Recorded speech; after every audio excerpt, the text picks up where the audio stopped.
What's next for you for the next 5 years? What are your plans and goals for you? Well, I am basically continuing with my asset management company. That's my primary business focus. Obviously I still, deal with Schiff Gold you mentioned and selling precious metals.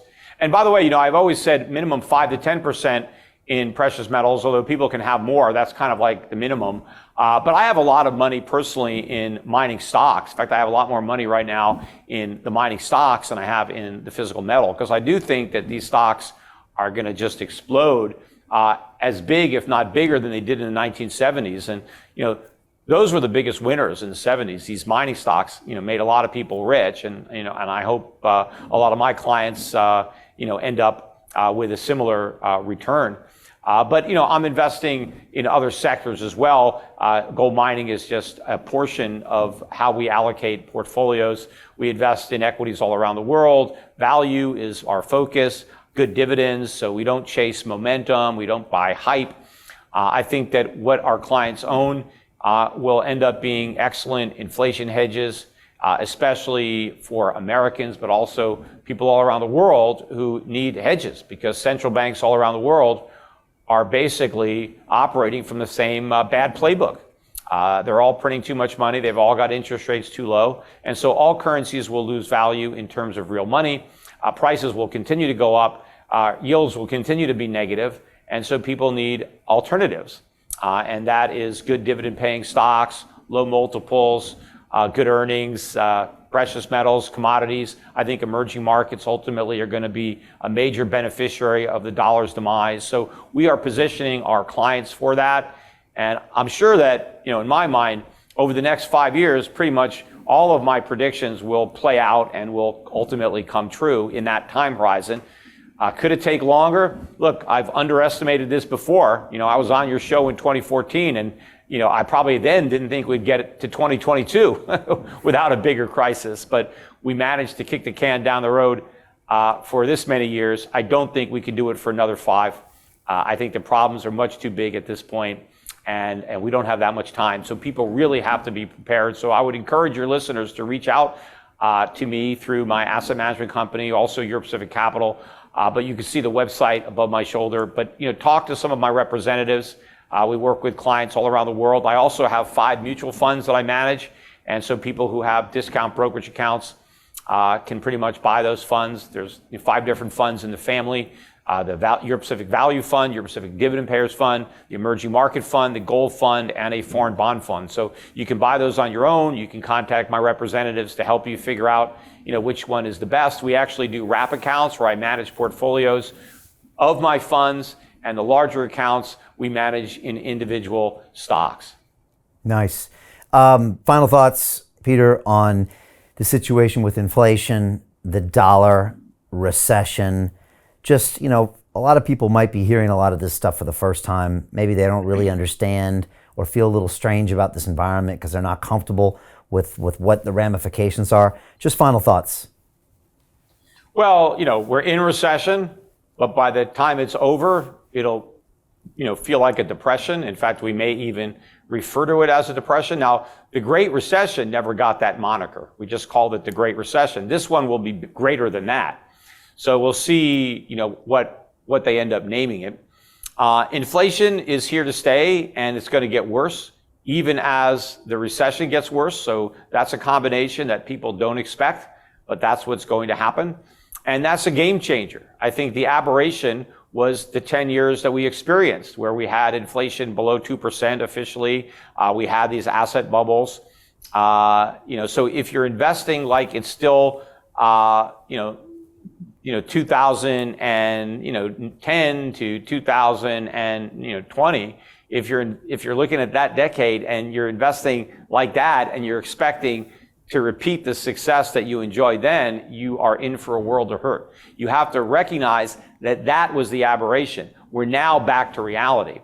And so you've got to completely readjust your portfolio to reflect that. Go and look at what worked in the 1970s. That's what's going to work now, only even bigger, because the U.S. economy is in much worse shape now than it was back then. And we don't have a Paul Volcker. We don't have a Ronald Reagan on the horizon. That's going to help, fix things. everything that's looming out there is just going to break stuff even more. And, in addition to investing with me, definitely listen to what I've got to say. I do my podcasts. Schiffradio.com is the website. Also on my YouTube channel, The Schiff Report. So you can, listen to my podcasts, weekly. I do usually a couple of weeks, sometimes 3, sometimes 1, depending on how much news comes out or how busy I happen to be. But the audience is building. I've got, over 500,000 subscribers to the YouTube channel. And, a lot more people also listen to the podcasts, again, on Schiff Radio or, iTunes or places like that. In fact, my Twitter following is picked up. I just yesterday got over 800,000 Twitter followers, so not quite 1 million yet, but I happen to tweet out quite a bit. I mean, I'm on other social media. You can Instagram, or even I got some stuff on TikTok, so you can go to everywhere I'm on social media and follow me. But Twitter is the platform I tend to use the most. I mean, I tweet myself. It's not other people. I mean, yeah, Schiff Gold does some tweets, but I mean, almost all the tweets that you see out there, they're coming from me. I tweet them personally. So it's kind of a way for me to comment in real time on news events. And I think if you just make a habit of reading my comments, I think you'll be a lot more informed than if you're just getting that information from the mainstream media. The greedy bankers are about to do it again. In 2008, they crashed our financial system and nearly bankrupted the entire global economy.